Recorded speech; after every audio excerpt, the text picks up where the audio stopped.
ঠিক চিৎকার করে বলল, আরে ওদিকে যাবেন না। কেন কেন আমি এদিকে যেতে পারবো না?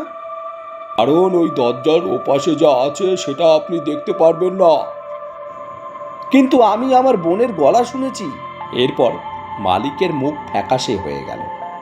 আপনার বোনের নাম কি? অরিন্দম ধীরে ধীরে বলল, আমার বোনের নাম রিয়া। কথাটা শুনে মালিক যেন পাথর হয়ে গেল। তারপর ফিসফিস করে বলল, তাহলে আপনি সত্যি এসেছেন? অরিন্দম বলল, কোথায়? যেখানে আপনাকে 12 বছর আগে আসার কথা ছিল। অরিন্দম কিছুই বুঝতে পারল না। 12 বছর আগে? এরপর মালিক ধীরে ধীরে দেওয়ালের দিকে তাকালো। সেখানে একটা পুরানো ছবি ঝুলছিল। অরিন্দম ছবিটার কাছে গেল। ছবিতে একজন ছোট ছেলে, একটা ছোট মেয়ে আর তাদের বাবা মা। ছবির নিচে লেখা আছে, রুদ্র পরিবারের শেষ নিমন্ত্রণ। অরিন্দম ছবিটার দিকে তাকিয়ে রইল।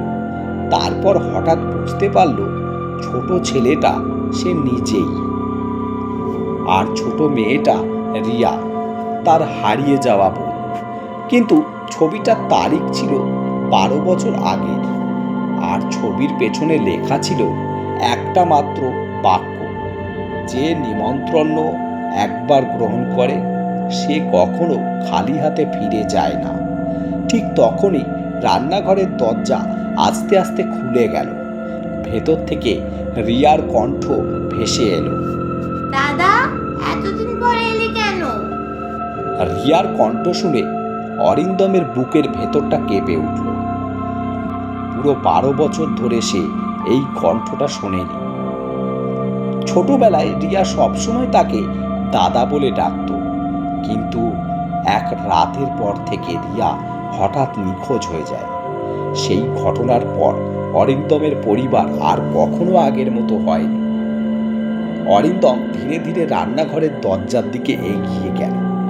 পেছন থেকে হোটেলের মালিক বলল, আরে যাবেন না বলছি তো, ওখানে আপনি যেতে পারবেন না। অরিন্দম থামল না। সে দরজার হাতলে হাত রাখল। তারপর ধীরে ধীরে দরজাটা খুলে দিল। রান্নাঘরটা খুব ছোট। একপাশে পুরানো চুলা, দুটো বড় হাঁড়ি, কয়েকটা থালা বাটি, কিন্তু সেখানে কেউ নেই। অরিন্দম চারপাশে তাকিয়ে বলল, রিয়া, এই রিয়া, রিয়া। কিন্তু কোনো উত্তর পেল না। হঠাৎ তার পেছনে দরজাটা বন্ধ হয়ে গেল। অরিন্দম চমকে ঘুরে দাঁড়ালো। দরজার ওপাশ থেকে মালিকের গলা শোনা গেল, আরে ওকে খুঁজবেন না, আপনি বেরিয়ে আসুন, ওকে খুঁজবেন না। অরিন্দম দরজায় ধাক্কা দিতে দিতে বলল, আরে দরজা খুলুন, দরজাটা খুলুন বলছি তো। আচ্ছা, আপনি নিজেই কি ওকে খুঁজতে এসেছেন? অরিন্দম থেমে গেল। মানে? আপনার নেমন্তন্নটা সুমন পাঠায়নি? অরিন্দমের বুক ধক করে উঠল। আপনি কি বলতে চাইছেন? তাহলে কে পাঠিয়েছে? আপনাকে নেমন্তন্নটা রিয়া পাঠিয়েছে। এরপর অরিন্দম ধীরে ধীরে ঘুরে দাঁড়াল। রান্নাঘরের একটা কাঠের তাকের উপর একটা খাম পড়েছিল। খামের ওপর লেখা ছিল অরিন্দমের জন্য। লেখাটা পড়ে তার হাত কাঁপতে লাগলো। সে খামটা খুলল। ভেতরে একটা পুরানো কাগজ। লেখাটা শিশুর হাতের লেখা। দাদা, তুই যদি আমায় কোনোদিনও ভুলে যাস, কিন্তু আমি তোকে কোনোদিনও ভুলব না।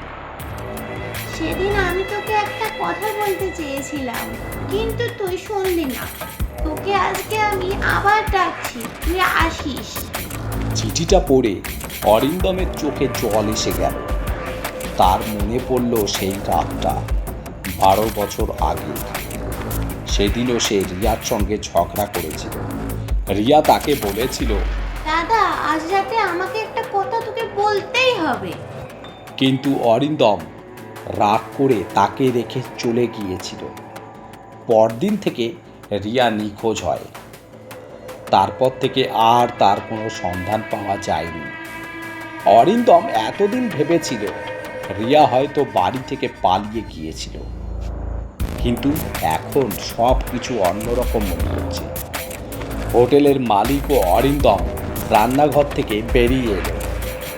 হোটেলের মালিক তখন কাউন্টারের সামনে দাঁড়িয়ে। অরিন্দম সরাসরি জিজ্ঞেস করল, আচ্ছা, রিয়ার সঙ্গে কি হয়েছিল বলতো? আমি এই হোটেলের মালিক নই। কথাটা শুনে অরিন্দম অবাক। তাহলে? মালিক দেওয়ালে ঝোলানো একটা ছবির দিকে আঙুল দেখালো। ছবিতে একজন বৃদ্ধ মানুষ। ওই যে ছবিটা দেখতে পাচ্ছ, উনিই হলো আসল মালিক। উনি কোথায়? 12 বছর আগে উনি মারা গেছে। কথাটা শুনে অরিন্দমের শরীর ঠান্ডা হয়ে গেল। তাহলে আপনি কে? লোকটা মৃদু হাসল। আমি ওনার ছেলে। কিন্তু আমি তো এই হোটেলের নাম এর আগে কখনো শুনিনি। শুনবেন কিভাবে?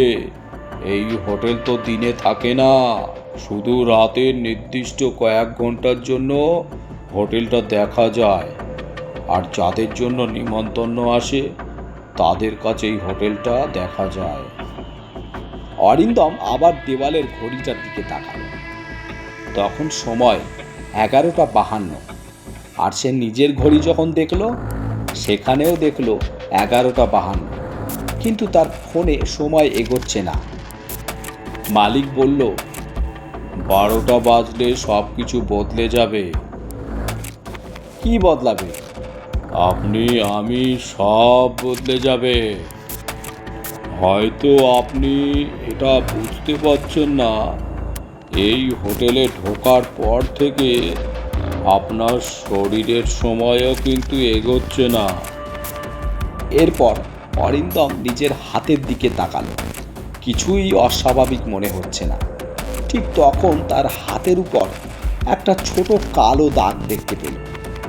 সে ঘষে তুলতে চেষ্টা করল। দাগটা উঠল না, বরং আরো ছড়িয়ে গেল।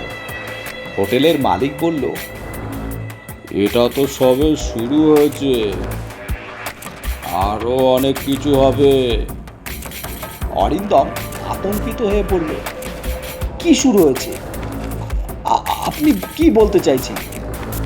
হোটেলের মালিক উত্তর দিল, আপনার স্মৃতি ফিরে আসা সবে শুরু হয়েছে।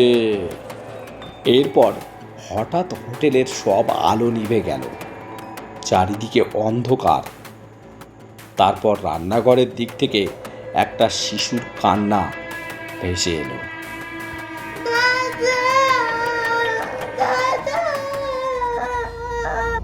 কান্না শুনে অরিন্দম ছুটে গেল।